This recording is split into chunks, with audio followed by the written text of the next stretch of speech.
Before I start filming this time lapse, if you notice that these books, you probably won't, but if you notice that these books are not in alphabetical order, then just pretend you didn't, because one thing about being a content creator is I will pull all of the books off my shelf to take content and then cannot be bothered to put them back in order, so I do tend to just shove them back in whatever order, so please do ignore that.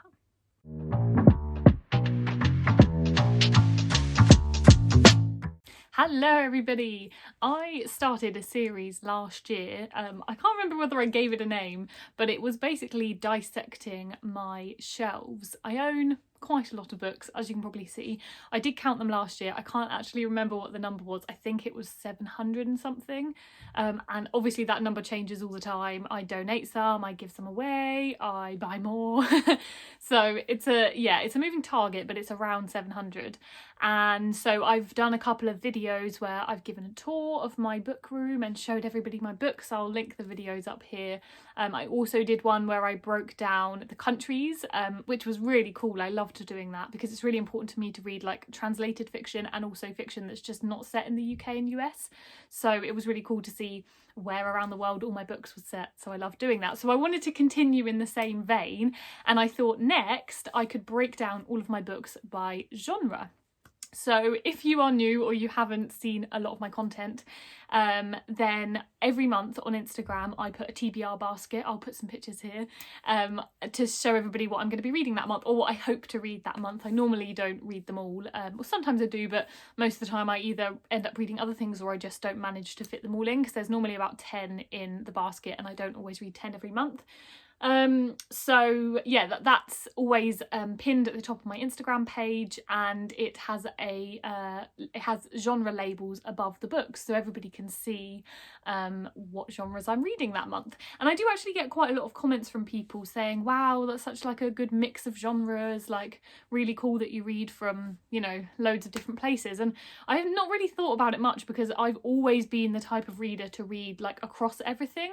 There's a couple of genres I'm not big on, which I'll get into later, but generally speaking I do read across everything, and I know that there are some readers who like stick to things like, say, fantasy or romance, and like fair enough, because if reading is your escapism you should absolutely read what you're going to enjoy, and if that's one genre, then stick with that. I completely see why people would, but luckily I'm the kind of person that enjoys books from lots of different genres. So what I'm hoping is that I have a very vast array of different genres on my shelf.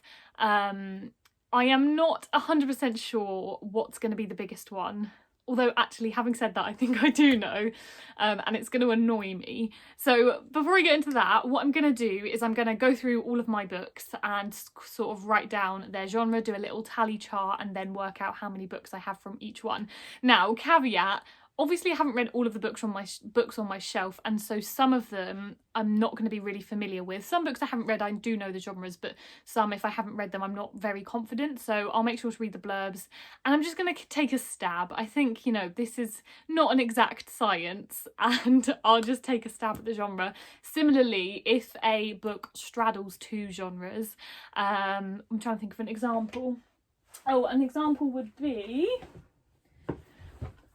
Stuart Turton's Devil in the Dark Water. Now, actually, I could argue this straddles three genres. So it's set in the 1600s, I think, yeah, 1634. So it's very much historical fiction. However, I think the main, like, allure of the book and the main reason I was so gripped with it is because it's a mystery / thriller. So I actually think it has all three of those genres, so historical fiction, thriller, and mystery. So for books like this, I'm just going to pick one. I know it's a bit annoying because if I say this is historical fiction, some people will be like, well, no, it's more of a thriller, but you just got to pick one. I'm not going to put books in more than one because that will get very complicated. So I think for this, I would put this in thriller because yes, it's set in the 1600s, but I think if I was going to recommend this, it would probably be in a list of thrillers or mysteries rather than in a list of historical fiction, because the historical fiction element is really cool, but I think like the main reason I think it's a really good book is because it's a really gripping thriller. So that's just one example, but yeah, like I said, it's not an exact science, so I'm just going to do my best to assign every book one genre. So going back to what I was talking about earlier, I think the biggest chunk of my shelf is going to be contemporary, which is going to annoy me because I feel like contemporary as a genre is a bit of a cop-out.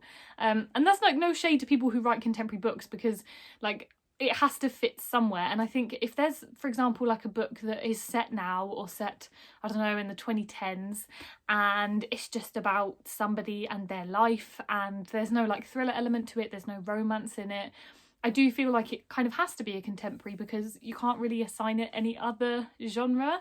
But I do feel like contemporary as a genre is very vague. Like there's a lot that can fit in there, mainly because it is written and set now.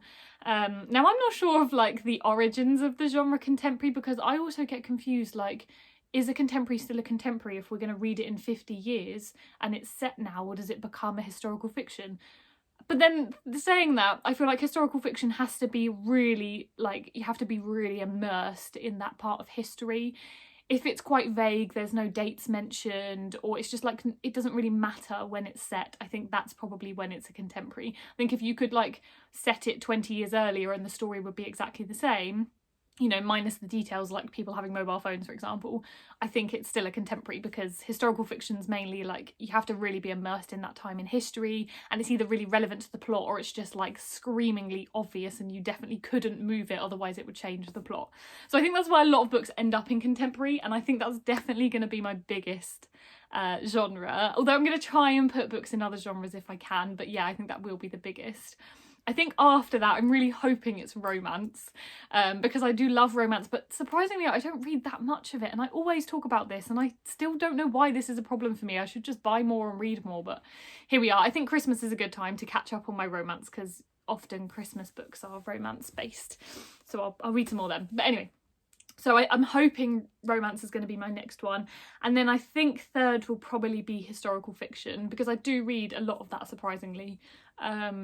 Because whenever I do my TBR baskets, I'm always surprised. Every month there's normally at least one historical fiction in there.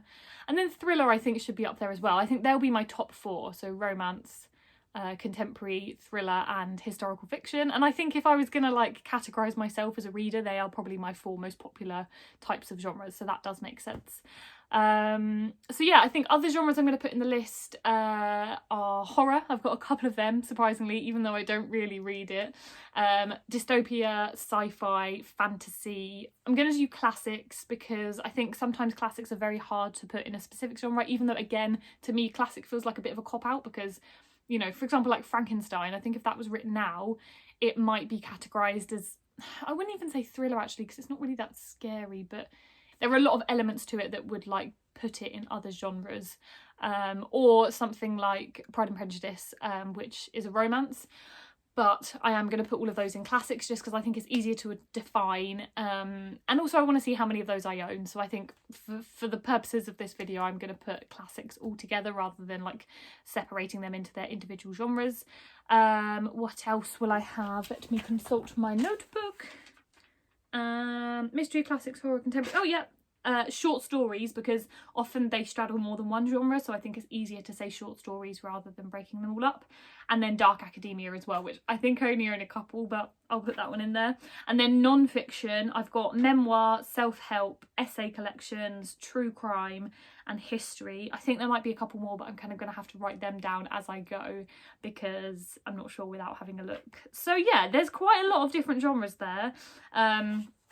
And I'm very intrigued. Like I said, I think it's going to be contemporary. I think I'm not going to be surprised by that, but everything else I might be surprised by. So yeah, I'll film myself labelling them all, do a little time lapse just so you can see me doing it, and then I'll come back here and we can discuss.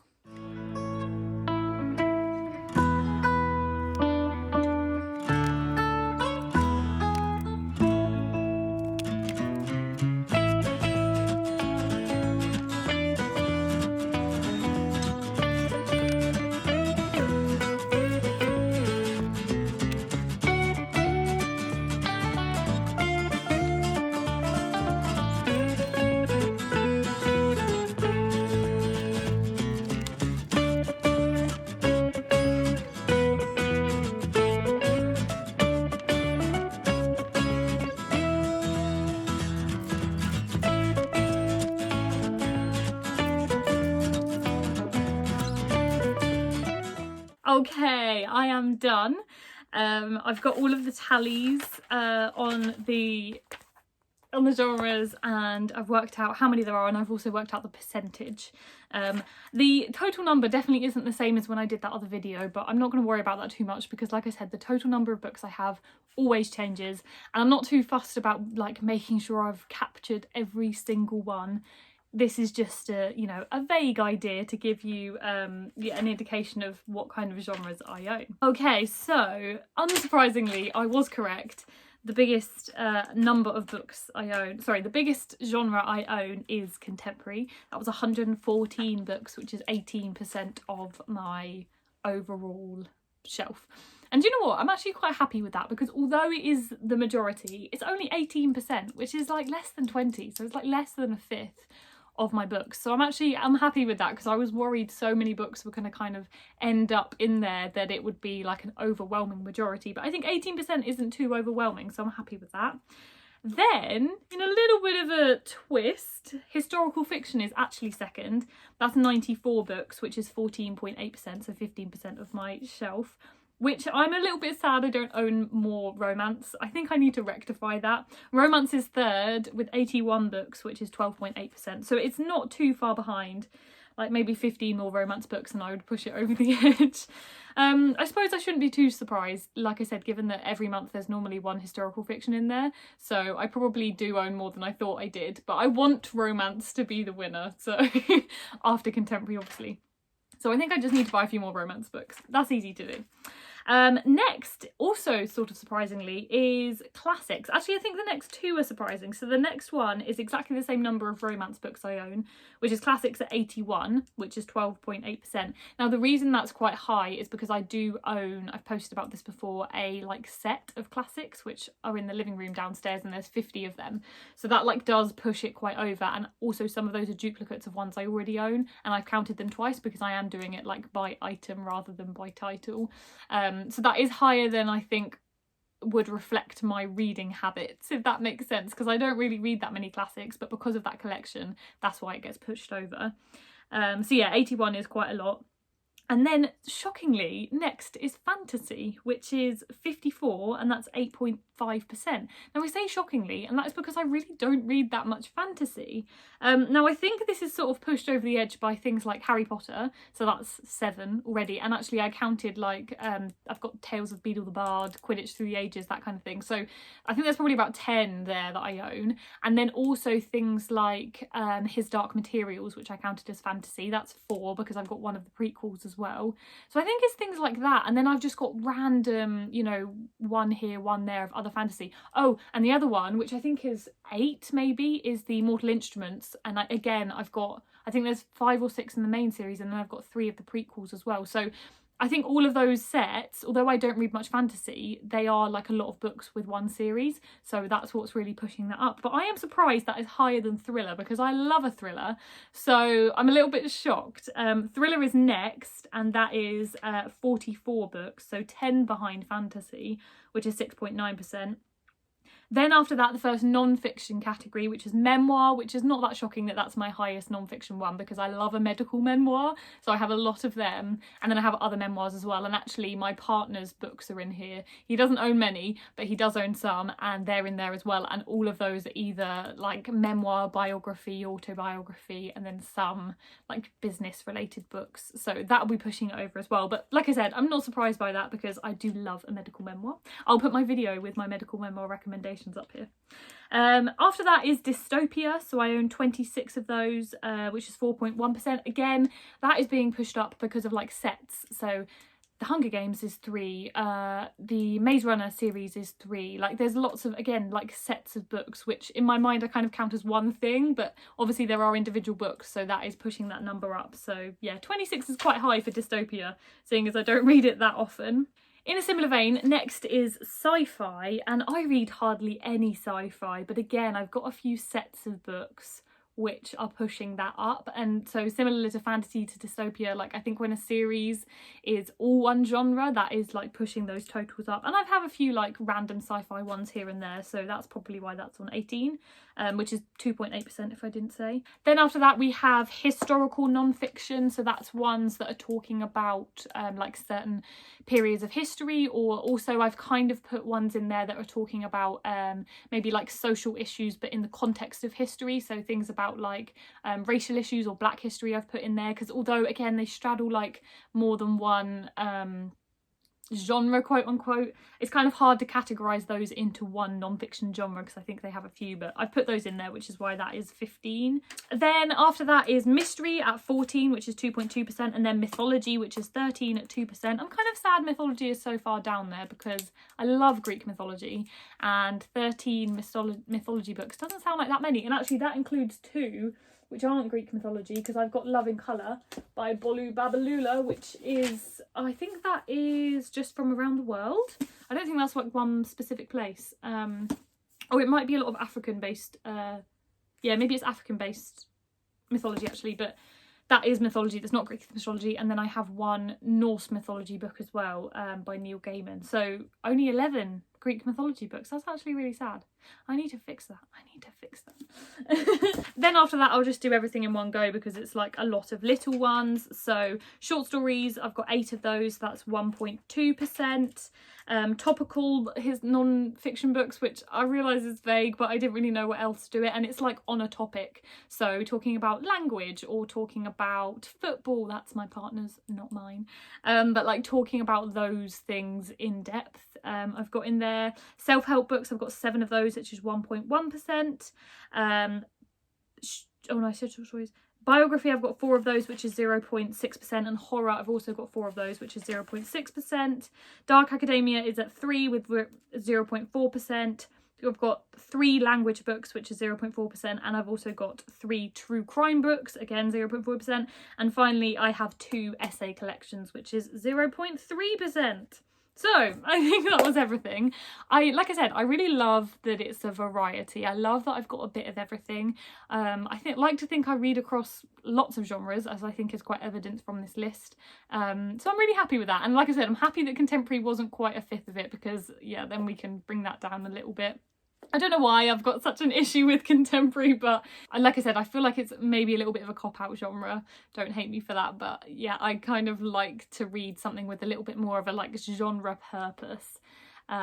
Anyway, I've just been waffling now, but I hope you've enjoyed this. I really like sort of going through all of my books and breaking down different things, so if you want to see other statistics, or like see me go through my shelves again for another reason, then let me know what you want to see in the comments and I will do my best to do it. I definitely want to try and do, which I probably could have done in tandem with this actually, but I want to do just like types of books, so things like fiction, non-fiction, graphic novels, middle grade, adult, young adult, like seeing the like split of that I think would be interesting, so I could do that, but yeah, we will see. But anyway, I hope you've enjoyed this video, and like I said, let me know what other videos you want to see, and I will see you next time. Bye.